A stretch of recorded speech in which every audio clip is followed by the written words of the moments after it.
Today on Detroit Muscle, we're back on our Hurst Tribute Olds with some more custom metal work. This time that'll have both form and function. First, it's an aluminum radiator cover that spiffies up our engine bay with some shine. Then we'll make some forced air induction tubes that help our LSX engine breathe. Also, we'll eyeball a Camaro with a rare combination of performance and trim packages.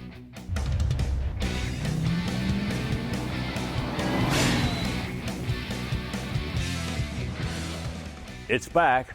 Our 69 Oldsmobile Cutlass Hurst Tribute Resto Mod is in the shop, and we're making progress on it. With a ton of custom metal mods and a gnarly 454 LSX power plant, we just got done fixing the panel gaps. And then got to work plugging that LS engine back into its home for the next phase of the build.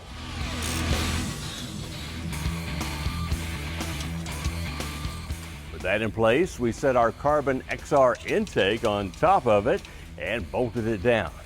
Then we reinstalled the radiator and our custom bracketry to hold it in place, all in preparation for today's project. Well, today, just about everything you see is going to be happening right here under the hood. And you might say it's all in the name of helping this 454 deliver lots of efficient horsepower. And with a lot of the previous projects involved in this car, it's going to take some imagination and customization. On board for today, we'll start by building an aluminum cover for the radiator, which we'll then modify to accept custom breather tubes for the intake to deliver cool air to our engine. But first, we got to get the car over here to the fabrication corner. First thing we're going to do today is fab up a radiator cover that's going to serve a couple different purposes. One, it's going to cap off this huge opening and look all nice and pretty once you pop the hood. Second thing it's going to do, it's going to allow us to build a filtration system for an intake. And it's going to run across here, kind of down in there, and we'll put the filter in front of the radiator. That way it can scoop up all that nice, cooler, denser air. But first thing I've got to do is do a tidbit of measuring.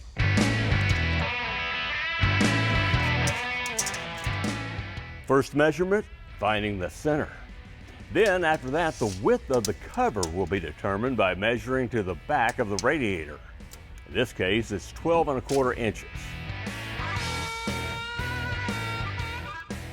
Then the width of the radiator itself. The back of the cover will be more narrow than the front, giving it a trapezoidal shape.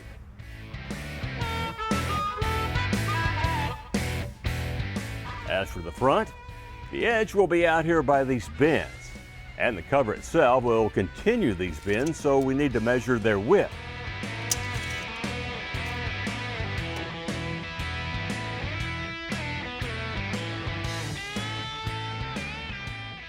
We'll double check that they're the same numbers on the passenger side, because you never know, on some cars, things like this may not be symmetrical.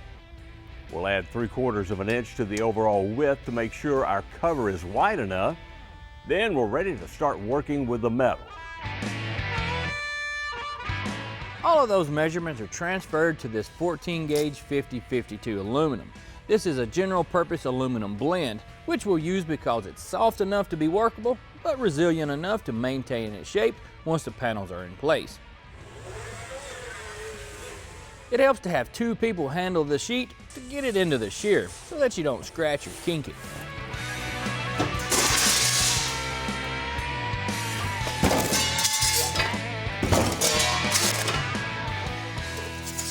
Now we got our piece all chopped up, I just need to make a few breaks in it and we'll be ready to move on.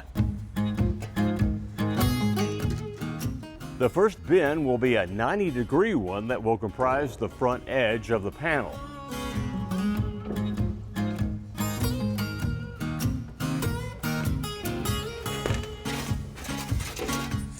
Okay, our next step, we're going to use these little snips to make a relief cut so that I can bend this panel to match the top of the radiator support.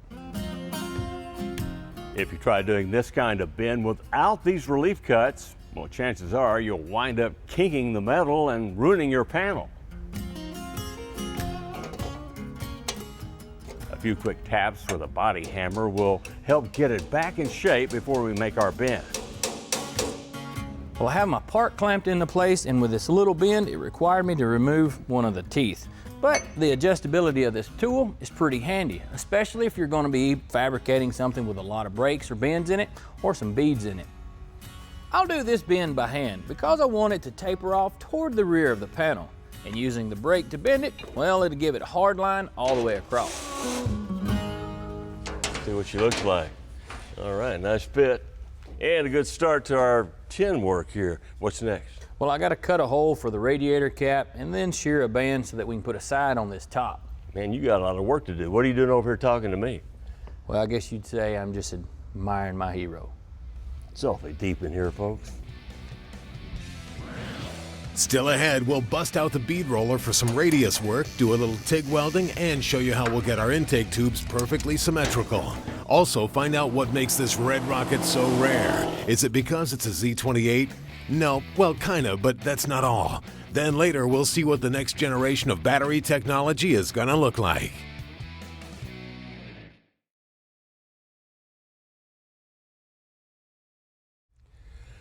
Well, not to slow things down, we went ahead and put a hole in this top piece for radiator cap. Plus, made a couple of side pieces with a nice bevel here on the edge. You'll see some more of that coming right up. Yeah, I still have to do that to the top piece here, and this is what we're trying to accomplish. Now, doing it to both of them, well, it gives it a nice soft bend. Now, you could do it to just one side for a little different look, or you could do it to neither one and have a hard line on it. Now, all this stuff is preference, neither right or wrong, but I still got some work to do to this one. To get the radius that we're looking for today, You're gonna take a break. You've been working hard. I wanna have some fun now. well, I'm glad it looks that way. If you're new to bead rolling, there are two things you need to remember first. Get comfortable, which means sitting down. And like any work in the shop, you wanna be able to see what you're doing. Now this is a perfect line of sight. And if you're wearing glasses, put them on.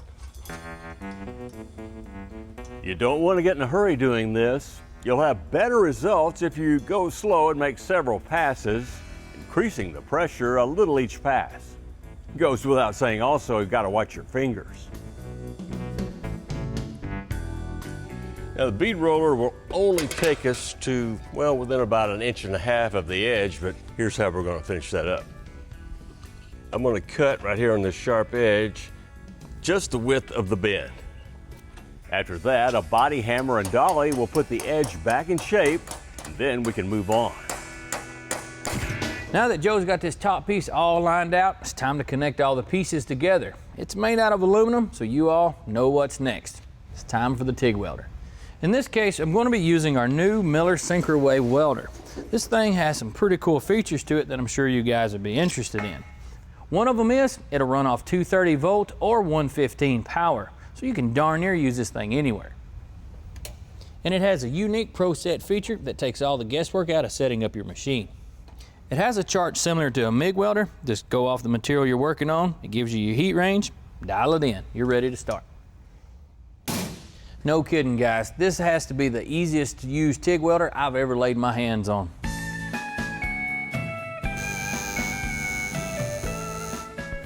Now, with any kind of welding, you obviously want to take the proper safety precautions. And yes, TIG welding puts out a whole bunch of UV light, just like MIG welding. As usual, I'm not going to be welding this thing completely up. I'd rather go across here and put a few tacks, just in case we need to make any adjustments.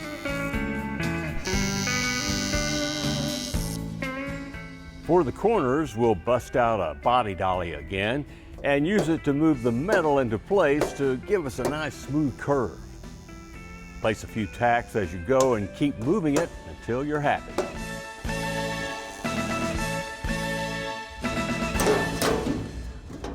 With our radiator cover all fashioned up nice and pretty, we're ready to move on to the next step, and that is running the tubes and filter that's going to supply all the air to our throttle body. And our plan is to run a tube forward, dump it through this upper plate, and then mount us a filter in there so it can catch all the air being forced through the grill.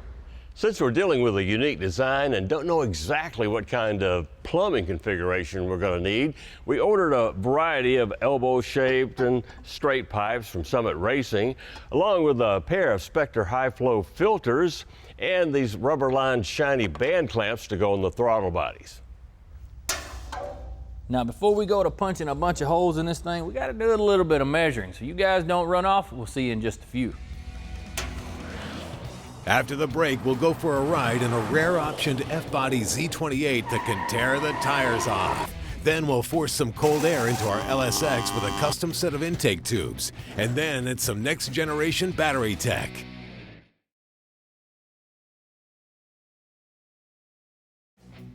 Detroit Muscle salutes the 1970 Camaro Z28 RS.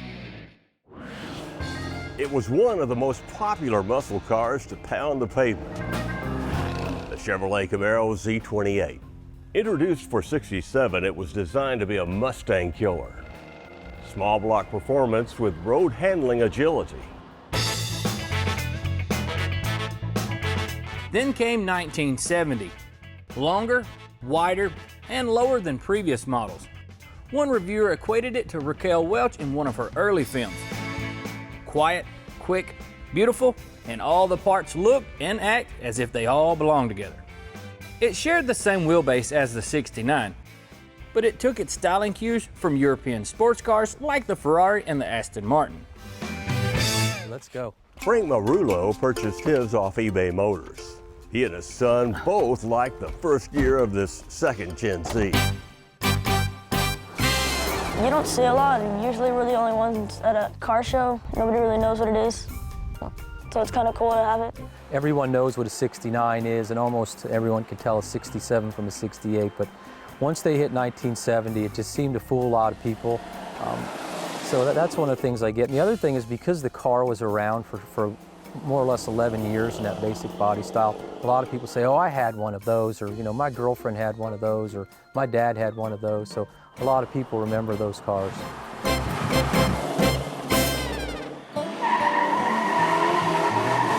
This total redesign featured a roof that was moved back to exaggerate the long hood. The rear deck was shortened and given round taillights. There are a few dead giveaways that were only offered this year. A chrome C ahead of the hood, unique badging on the trunk, Camaro by Chevrolet was scratched after '70, as were the low back bucket seats with adjustable headrest, and a gas pedal hinged at the bottom. And this was the only year for the 12-bolt posi rear end. The Rally Sport option featured a wide grille surrounded by flexible Enduro rubber, along with round parking lights. Bumperettes extended on both sides of the grille, often referred to as a split bumper. Gone was the 302 cubic inch V8. In its place, the big bad 350 LT1, straight out of the Corvette.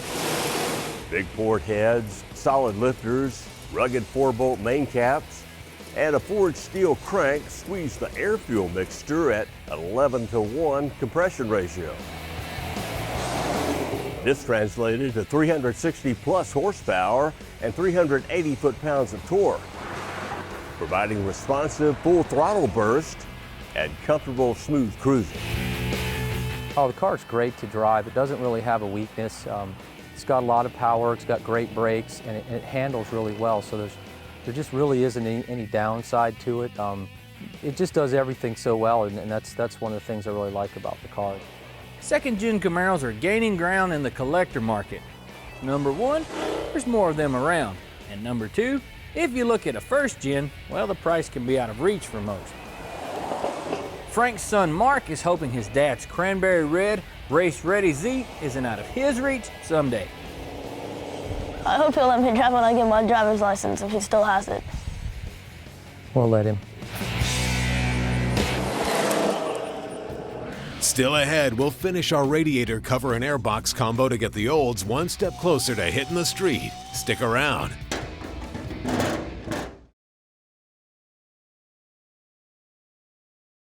While you guys were gone, I kept plucking away at the Oldsmobile to see exactly what it was going to take to get this tube through the panel. And really and truthfully, it's not all that difficult. This is what it's going to take. Now, whenever you set this piece into place, you can obviously see it sitting up too high because there needs to be a hole cut on here. Well, on this side, I just made a notch and started whittling away to get the perfect little hole.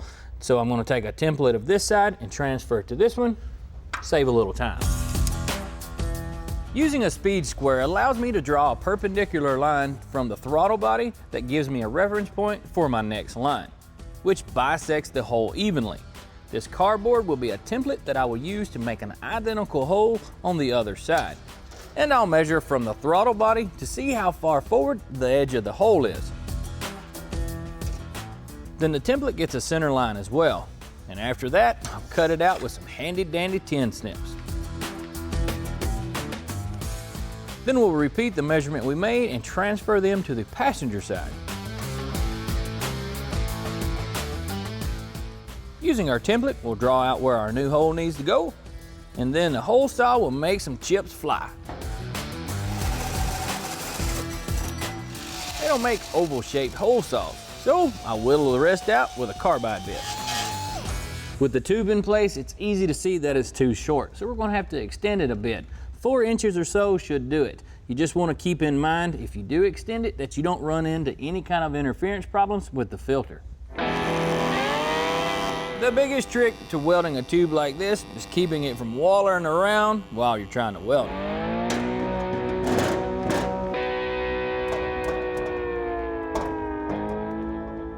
Well, there we go, guys. We've had a pretty good day today. We did a little metal bending, some welding, and some tube work, and we have ourselves now a custom fancy pants air induction system.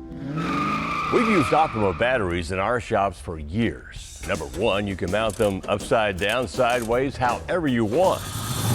And they can withstand extreme vibration in any application, whether it be on a hardcore hill climb or launching on the drag strip. Well, here to bring us up to speed on battery technology is Optima spokesman Cam Douglas. And Cam, I got to ask you, what's the biggest mistake that guys make when it comes to battery maintenance? Well, really most modern batteries today are pretty much maintenance free, but it's still very important that you keep the battery fully charged. Okay, Cam, I went to the AutoZone store, picked up 2 batteries, a traditional lead acid battery here, and one of the Optima red top AGMs. What's the difference? Well, main differences are the AutoZone battery here is a traditional flat plate wet lead acid battery. Wonderful starting battery for daily driven vehicles, something like your leased Ford Taurus. An Optima battery though is an AGM battery, absorbed glass mat, which actually has 2 long lead plates, 1 negative, 1 positive, sandwiched between that absorbed glass mat. Those long lead plates actually have more surface area than all those flat plates that are in the traditional battery, so it puts out a little more cranking power per pound. Those lead plates with that fiberglass mat material are then rolled up into a spiral cell and then tightly compressed into the case. If by chance the Optima in my prize ride should fully discharge, what am I going to do about it? Well, if you've got an Optima battery that's deeply discharged, what you want to do is make sure that you get a more modern battery charger like this Optima Digital 1200. It's microprocessor controlled and will recognize a deeply discharged battery all the way down to 1.25 volts. Wow. Traditional battery chargers won't like that. They'll only recognize a battery that's 9 volts or higher, so that's very important. What's the best way to maintain your car when you're going to let it set up for a while, but you want to have it ready to go? Well, the best way to do that is with a simple battery maintainer like this Optima Digital 400. The Digital 400 has all the cool features of the 1200 in a smaller package, a little less amperage, but the key thing for you when you store your car, seasonal use, over the winter, you want to make sure that battery's fully charged and monitored by a maintainer. Makes sense. Thanks for joining us. Thank you. We'll see you next time.